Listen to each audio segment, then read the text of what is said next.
நிற்கிறாரு. இவர் வந்து காலையில் ஒரு காஃபி ஷாப்பில் வந்து நான் காஃபி குடிச்சிட்டு இருக்கும்போது அங்கே வந்து ரொம்ப நேரமாக தயங்கி தயங்கி நின்றுட்டு இருந்தார். அதாவது என்னோடய முகத்தை பார்க்குறாரு, அதுக்கப்புறம் அப்படியே கீழே குனிஞ்சிக்கிறாரு. ரொம்ப நேரமாக இதேமாரி பார்த்துட்ருக்கோடனே எனக்கு என்ன இவர் கேட்க வராரு, ஏதாவது காசு கேட்க வராரா என்னென்னு எனக்கு புரியல. அப்புறம் கிட்ட போட்டு என்ன வேணும் அப்படின்னு கேட்டேன். ஒரு குழந்த மாதிரி சிரிச்சுக்கிட்டு ஒரு காப்பி வாங்கி கொடு அப்படின்னாரு.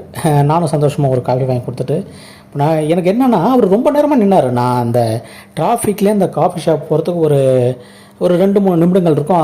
அங்கேயே தான் நின்றுட்டு இருந்தார். போகிறாரு வராரு, அங்கேயே நின்றுட்டுருக்காரு.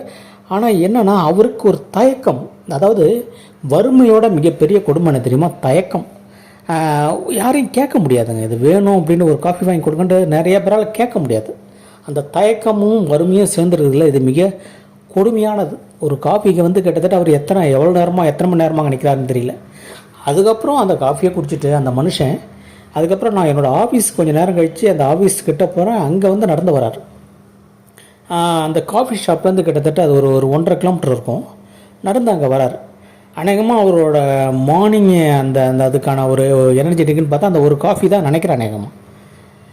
இப்படி வந்து நம்ம வந்து யாருக்கோ பரிகாரங்கள் செய்கிற அந்த உயர்குலத்தோர் வந்து வந்துட்டு போகிறாங்க. நிறைய பேர் அந்த கணவான்களில் பெரிய பணம் சம்பாதிக்கிற ஜாம்பவான்கள்லாம் நிறைய பேர் வந்துட்டு போகிற இடம் தான் அது.